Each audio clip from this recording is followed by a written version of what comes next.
Hello and welcome to Talk Art. I'm Sally Rain and I will be your host as we delve into the world of the artist and the art that's all around us. Talk Art is sponsored by the Silicon Valley Open Studios. During the first 3 weekends in May, hundreds of local artists open our studios to the public. For more information, you can go to the website svos.org.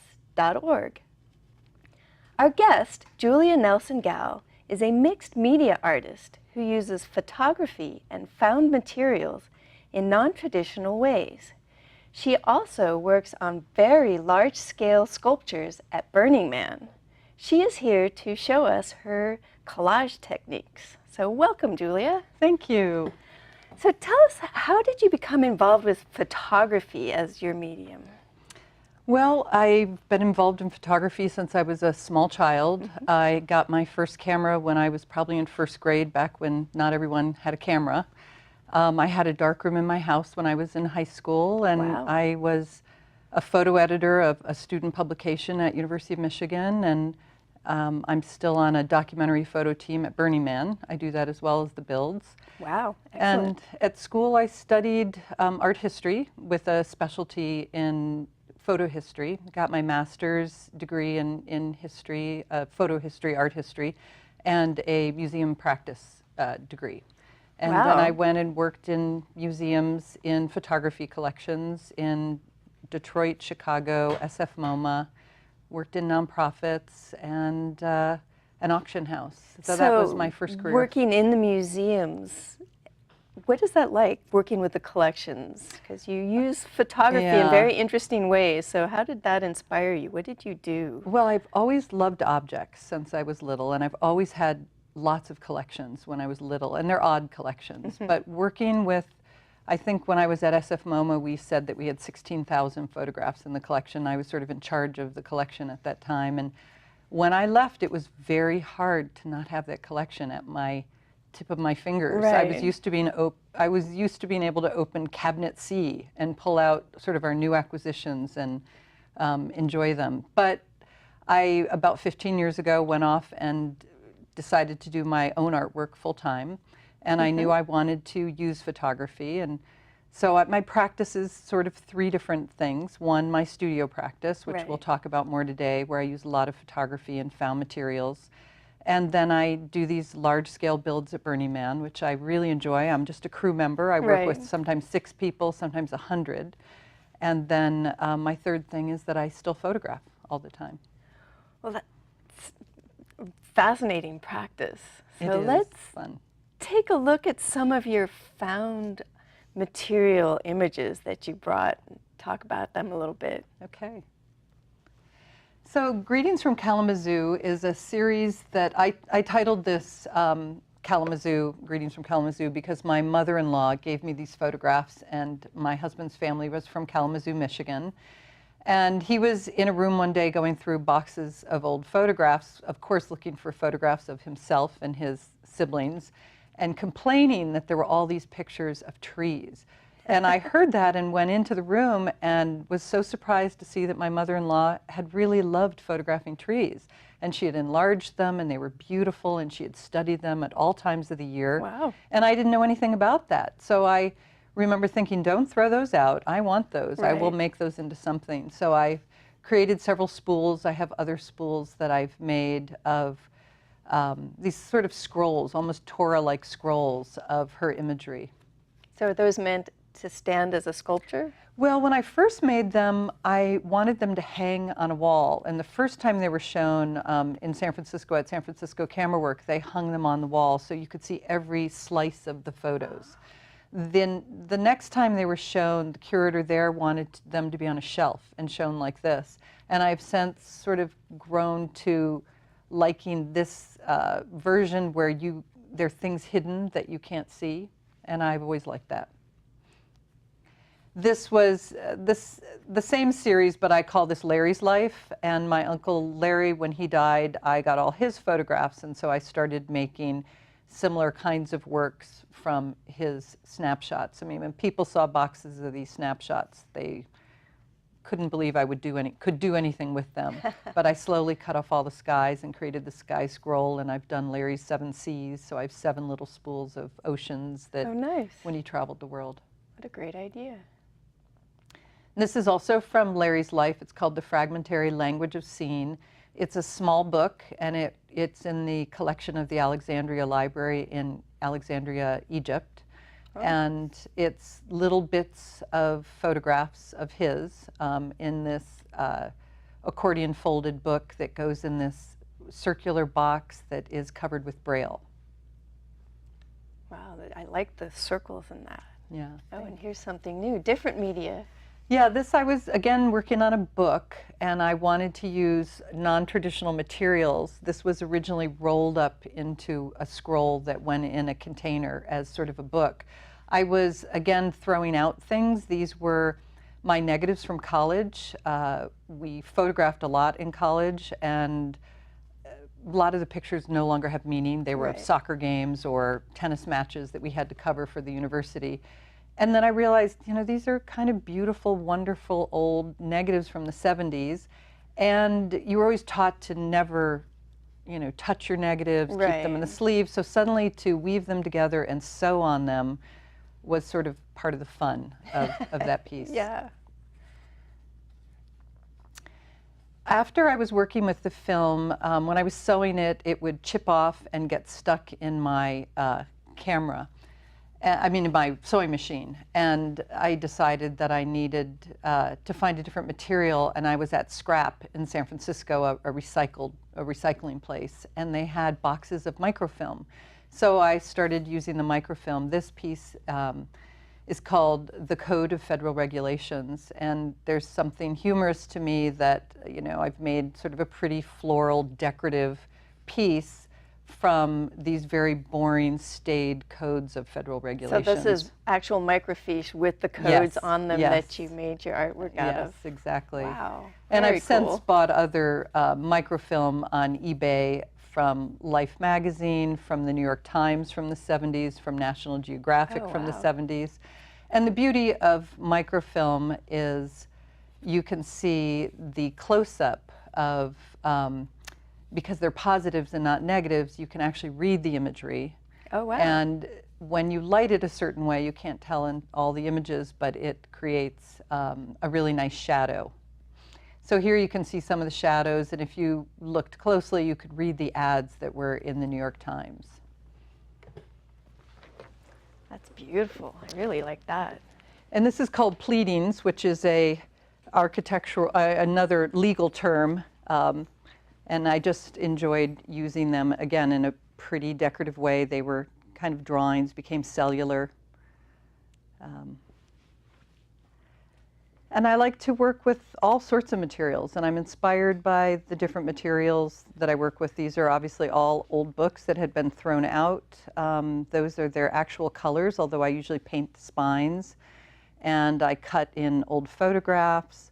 I have a whole collection of old wooden type that I've used in there, and then I've also collaged on some of them as well. So this is a lot of different materials. This is where you get into your mixed media. Right. Very nice. Very colorful. And this is a print just showing the way I like to layer information.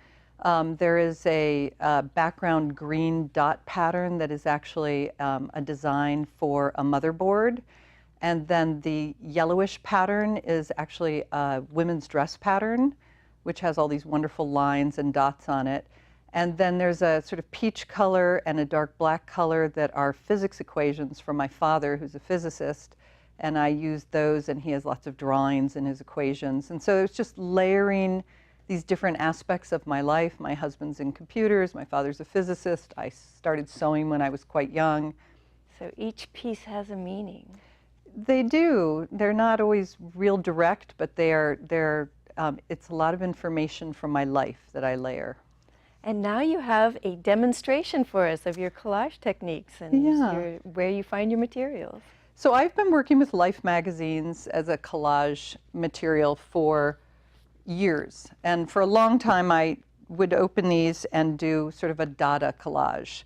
About a year ago, I took a workshop with a friend who was painting on old magazines. And I just became enamored with the idea that I could create something very abstract, very colorful and painterly, while using this, what I like to call is old data. So I selectively paint and alter the pages. So here we have something where some faces are showing through and it's painted yellow. But on the back side, I realized that I loved this photograph, especially once it was torn a bit, even more. Right. So I would keep this and decide probably not to use the yellow side, even though the yellow side was interesting.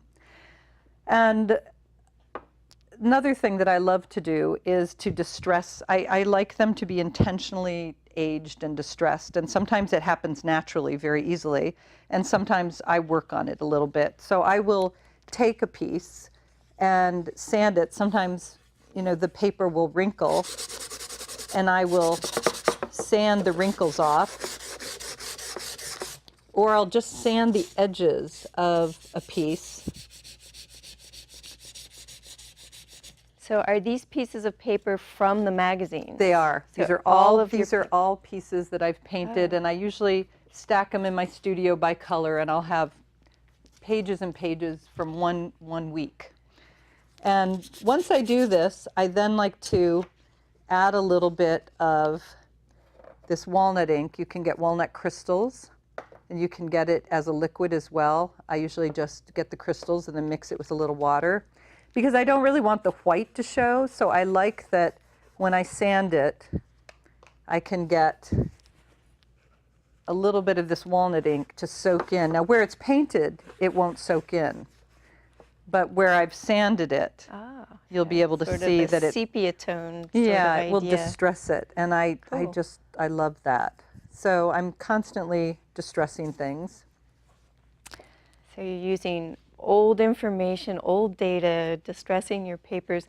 Do the pieces that you've painted on, do you try to maintain the meaning of what they originally were? I don't try to illustrate what I find in the magazine, but I enjoy the fact that the information shows through. So this piece, for instance, I know from reading the magazine, which is the first thing I do when I start the piece, is I read through it, and it becomes a kind of therapy where I figure out how the world that seems so awful today sometimes was tough in the 60s and the early 70s. So there's a process in there that I enjoy. But this happened to be about the Shah of Iran. And there's a little picture of the Shah, and this was his third wife. He had just divorced his beautiful second wife because she couldn't give him a son. And this was in the late 60s. That was still the world. So I found a little book spine that was called The Bad Boy and Compendium of Fun that I thought, well, maybe I'll add that to this piece. When I glue things, I tend to be very sort of casual. I mean, I don't like to say sloppy, but I really try to not worry too much about the materials. I use a medium. I use either golden or Liquitex? Liquitex, thank you. I've tried some of the cheaper mediums you can buy online, and they really do change the colors, so I don't like them. They dull it out. But I know a lot of people prefer Yes Paste, and it does not dry as quickly, so it allows you a little more room to move things around. But I really prefer using the medium, and as you can see, I get it all over my hands, which is a bit of a pain. But when my fingers get gluey and they pick up a piece of the imagery, I feel like that's part of the work. It's like leaving a little bit of DNA on the work. So I just really slap them down like this, that quickly. So do you have a plan ahead of time, or do you? It takes a while. This is a sort of formal process, and each body of work I do, usually I work on a triptych, is different from the one before. So one I'll sand more frequently. I like to wrap them around the edges now. That's sort of a new thing I've started doing, and so I'll just wrap it and let it dry, and then I'll take a sanding block in the end, and I'll just sand it off like this, which is a way of kind of cutting it off. Once it's dry, it comes off a little more easily. And, it moves around a bit. but it dries quite quickly, and I like that. I always use a matte medium so that I can just keep layering and layering. And the process, you know, is one of color and imagery. I always make sure there's imagery. One thing I do enjoy doing, if you can see here that this is a face, Right. I did a transfer image. So sometimes it started accidentally. I had put it paper down, and I didn't quite like it like I thought I would, so I ripped it up, and it left behind the ink that was on the back of the page. It takes a little while for that to work. You sort of have to let it dry a bit, but that's a fun process. And again, it's very inexact. I don't like things to be perfect. I want Right. them to show the hand. I want them to be a little coarse and rough. Very We'll see. interesting. Okay, so you brought some completed images of the types of collages that you've been working on. Well, let's take a look at those now, Okay. and you can tell us how you created them. Okay. This one's called Life. Oh, this is beautiful. Look at all the layers on that one. Yeah, I think when you zoom in, and you'll be able to see in the detail that from far away, I think all imagery should sort of have an interest from far away and from a medium point and then up close. And I think from far away, this is a classic colorful abstraction. But when you zoom in, the details show a lot of emotion. And Looks this almost quilt-like to me, Yeah. this one. Is that an Yeah. intention? Nothing's ever intentional with me, but my first medium was, after photography, was quilting. Oh, interesting. So when my children were little, I couldn't really spend much time making much, but I had a quilt sort of cabinet, and I could sit down in the morning while they were eating breakfast and sew 2 or 3 pieces of fabric together. So I really loved quilting, but I didn't like the exactness of it.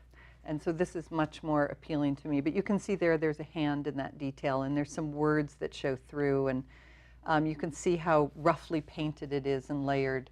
And I'm interested in that. And paper works better than fabric for me Right. in that way. And it's photography as well.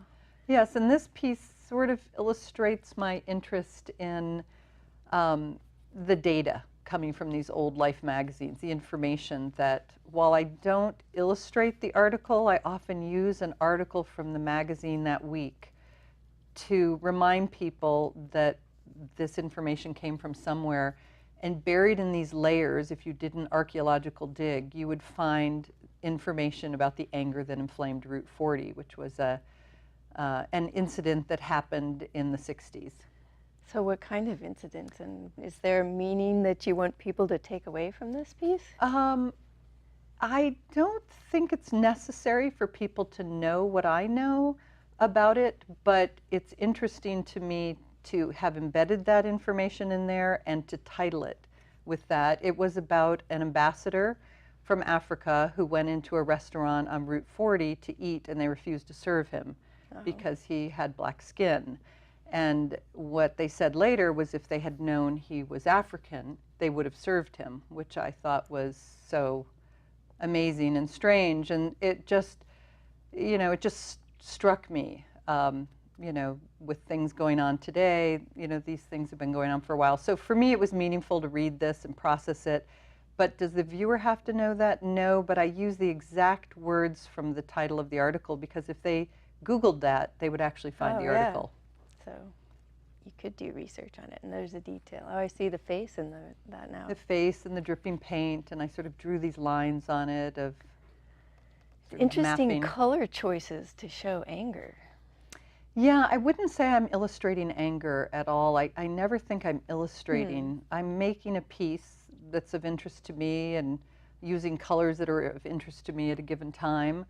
And then I pick an article sometimes to title the piece after, but I wouldn't ever say I'm illustrating the articles. And that article is, pieces of that article are in that piece? Oh yeah, Okay. and images, yes, show through. Love Scales the Wall was about the Berlin Wall, in that time period, but obviously there's been lots of discussion about walls, and so I made this piece that was, kind of like bricks and structurally like a wall, but again, there's a lot of emotive faces in this piece and crowds of people it's not an illustration of that article about Berlin or even about what's going on today, but it's just something that was on my mind as I made the piece. So you work a lot, it seems, in like rectangular shapes. Is there an intention behind that, or do you like that shape? I think it's just how it's the way I'm working right now. I think I've always had an interest in grids and quilts. I like triangles too, which you find a lot in quilts.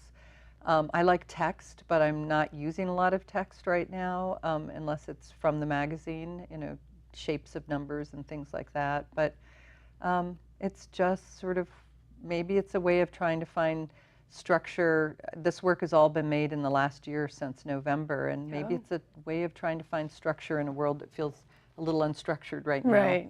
Well, it's beautiful work. And there's a close-up showing, a man with his hands over his face. And there's a place where you can see the word protector in there. This ended up being just sort of a fun piece. I Am Two People Man was an article about Bill Cosby. And in that centerpiece, that profile is Bill Cosby doing a comedy stand-up in 1964.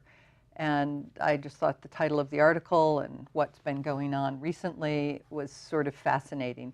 Now, is this whole piece about Bill Cosby? Not really. The car that you see in the sort of lower quadrant of the two right images is Lee Iacocca's Mustang that he had just released, and that was a big deal. Eisenhower was buried that week, and in one of the images, you can't see it unless you're up close, but you can see a picture of Eisenhower and a picture of his burial going on. Oh, wow. And the three little figures on the far left are three Russians walking through Siberia. So this is all from One Life magazine? One week in the life of America or the world, yeah. So they all deal with 1 week. And so sometimes there's lots of information in there, but I'll pick one title. But you sort of look at it from a perspective of today. That's what I'm getting from them when I read them. I didn't start with that intent, but that's what I came up with, is that they're helping me process what's going on now. And this 9-panel collage, you'll recognize the top three are the ones I just showed. So it's actually 3 triptychs together that can be shown separately. And each of them is a little different than the other, because every time I do a piece, it is different than the one before. But this is 72 by 72 inches, so they just get very large. It looks at such great depth. And the color choices, you're using a lot of the sort of teal, blue-green. Is there a reason for that? It's beautiful. I started this piece, these triptychs, when I got back from Florida, and I hadn't been there in probably 40 years, maybe longer. Oh, wow. I think, 40 years. And I was just struck by the color of the water and the pastel colors that they use everywhere. And it just reminded me a lot of the 50s and 60s. And these were colors I grew up with, so I'm sure there's a bit of nostalgia in them. And when I posted this the other day on Facebook, my childhood friend, who was my best friend when we were like 4 to 10 years old, said that she remembered her mother made her a dress with that pattern and those colors. Those colors, yes. And then my mother made me an identical dress, but in red squares. And did I remember that? It's like, I don't remember that at all. But I just love that story. So I think that color choices are, buried deeply in our psyches, and it's hard to always explain why we choose what we choose. But when I hang this work next to my work from 10 years ago, I'm using similar palettes. Interesting. Cool. So you also are a photographer, and you have some very interesting stories about Burning Man and working as a team, as part of a crew for the sculptures there. Tell us a little bit about that and your documentary work there. Yeah. So I do 3 things at Burning Man. I work on these large scale builds, and I photograph for the documentary team for the organization. And I also do a mural every year. I paint a mural. Sometimes they're 8 by 8 feet, and sometimes they're 16 by 8 feet.